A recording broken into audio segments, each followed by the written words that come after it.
Assalamualaikum warahmatullahi wabarakatuh. Selamat pagi buat kita semua. Hari ini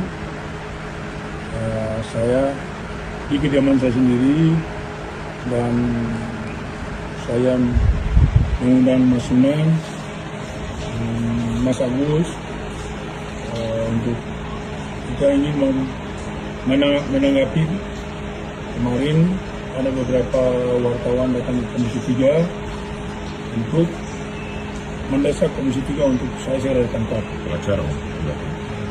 Data mereka ini adalah rombongan atas nama pengacara.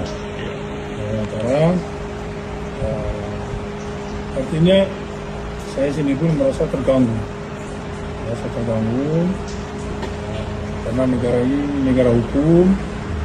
Ya, semestinya kalau memang benar mereka ini pengacara, semestinya mereka kan tahu hukum. Ya kan?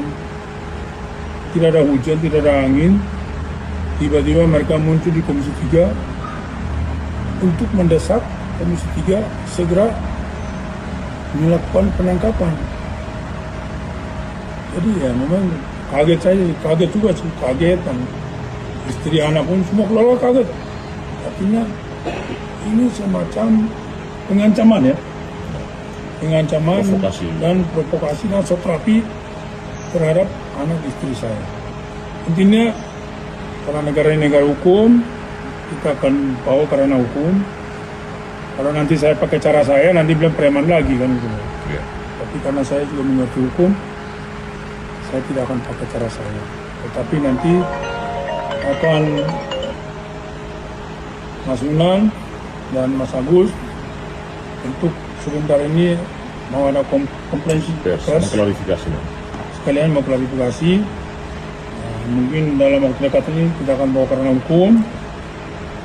Ya kalau memang saya sudah ditetapkan menjadi tersangka atas kasus Depok, ya tentunya pasti saya sudah dipanggil dan sudah diperiksa. Atau kasusnya lawan gubernur kan gitu. Atau kasusnya lawan gubernur sudah tersangka tapi polisi kok kenapa nggak menangkap Hercules, ya kan? Saya menyayangkan mereka ini katanya datang itu atas nama hukum dan atas nama pengacara. Mestinya mereka harus tahu hukum dan tahu etika dong.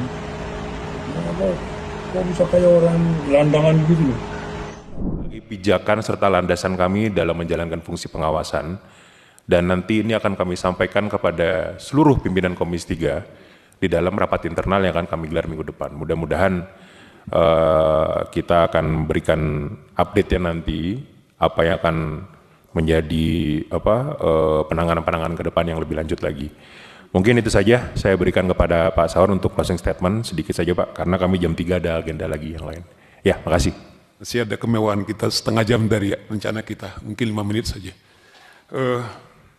Atas nama Tumpas terus terang kami sangat diteguhkan dalam pertemuan kita hari ini. Ternyata apa yang kami rasukan dengan teman-teman Komisi 3 terlepas katakanlah representatif dari yang hadir bagi kami, bukan soal itu yang penting, tapi kelembagaan Komisi 3. Dan ternyata kita juga melihat apa hal-hal yang kami atau kita juga bicarakan, ternyata spirit itu juga ditangkap oleh kawan-kawan Komisi 3. Usul saya konkret 2. Saya tidak tahu nanti mekanismenya kerja seperti apa. Bisa enggak Komisi 3 kami sebagai pemilik daulat rakyat yang kami serahkan kepada teman-teman DPR. Pertama, setiap warga negara itu sama kedudukannya dalam hukum. Sekaligus juga supaya kami juga jangan bias, supaya ada perimbangan. Kedua, hak daripada DPR juga untuk berhak untuk memanggil saudara Hercules. Saya tidak tahu apakah kemudian itu disamakan dengan misalnya Deddy Mulyadi dengan gubernur yang kita lihat head to head, atau kalau memang mitra kerjanya adalah dengan kepolisian, saya tidak tahu. Sebab juga itu memberi hak juga kepada dia, dasar dia untuk melakukan yang sama. Tetapi seperti dibilang saya, teman-teman sebagian, yang terakhir Saudara Petrus Balapationa, sangat, Pak, terus terang aja. Kami ini 5 tahun Pak belajar, kalau zaman saya S1 itu 5 tahun Pak. Untuk jadi advokat saya harus magang 2 tahun Pak. Kemudian kami dilantik. Sebagian ini adalah kawan-kawan pejuang. Kami terbiasa kantor kami tiba-tiba disegel atau ditutup karena kami tidak bayar kantor.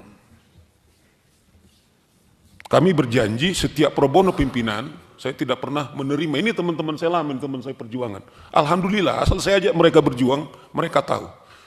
Kalau kasus pro bono itu tidak pernah kami berani menerima 1 rupiah pun. Tapi tiba-tiba hak kami sudah menang di pengadilan. Kami tidak bisa eksekusi. Petrus itu banyak pengalaman. Bung Robert ini banyak pengalaman. Oleh karena itu, saya hanya mengatakan, kami begini pimpinan, kami agak polemik, ada mazhab yang kami juga tidak mau lagi ke DPR. Ngapain ke DPR? Katanya, minta maaf ini, tanpa merasa mengecilkan. Apakah mereka bisa menyuarakan atau dagelan politik? Tetapi kami pilih tidak. Kalaulah jujur hampir 100 orang mau. Jadi panggil beliau, saya pikir juga kita minta juga polisi, kenapa Anda? Seperti tadi. Orang mereka terbuka pakai pistol kok. Dan aparat penegak hukum tidak berani. Nah baru yang kedua, kami diteguhkan, mungkin ini yang pertama, mungkin membentuk panja. Dan saya kira kami berhak karena kami adalah di lapangan. Kami hari kami. Bung Robert ini cerita kepada saya berapa kali dia sudah harus dieksekusi, kemudian dihambat, uangnya bertahun-tahun tidak ini. Sampai tiba-tiba Bung Petrus, BYD itu konkret aja.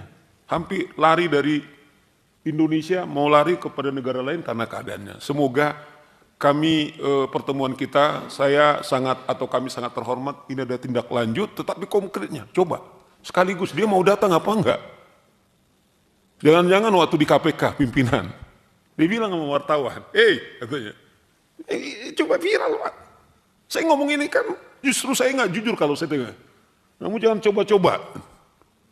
Pak kita ini mau mendampingi klien aja pakai KPK. Petrus itu teriak-teriak, kenapa 1 orang? Tapi dia masuk tiba-tiba, jangan kamu coba, ya. Saya sikat kamu katanya. Kemana kita kalau tidak teman-teman kami yang punya kemewaan untuk memanggil? Tampak ada bersama dengan kawan-kawan. You are not alone. Tumpas bersama dengan bapak-bapak. Dan dengan hormat, saya tidak mewakili semua teman saya. Kalau ada mengklaim kami juga sangat terhormat, panggilan suci kami sebagai advokat, kami bersumpah demi Allah, tunduk kepada undang-undang dan undang dasar, dan itulah sumpah kami semua, dan itu terbiasa. Kami orang-orang lapangan, ya kalau ada mengklaim kami nggak mati-mati ya, kami juga seperti itu. Ya Bung Petrus ya.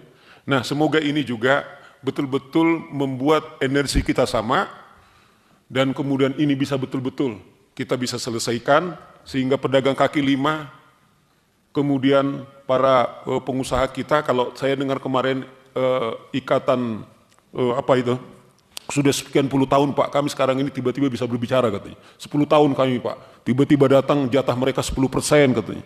Dan harus gantian katanya. Tiba-tiba ada saatnya kami berbicara. Anda bisa lihat itu di Metro saya tonton, kita kumpulkan semua. Nah, sebagai dukungan kami Pak, kami juga merasa bahwa kita bersama-sama. Kembali, biasanya saya pakai peci. Petrus juga pakai peci, tapi ada saya buat bintang 5, jangan lupa. Sebagai simbol daulat rakyat, bahwa daulat itu masih ada kami Pak, kemewahannya ada bapak-bapak Pak. Kami nggak diongkosi oleh negara datang kemari, tapi kami mengongkosi diri kami. Semoga pertemuan kita ini memperkuat Komisi 3 dan juga memperkuat daulat hukum kita dan mensejahterakan dan rakyat kita aman.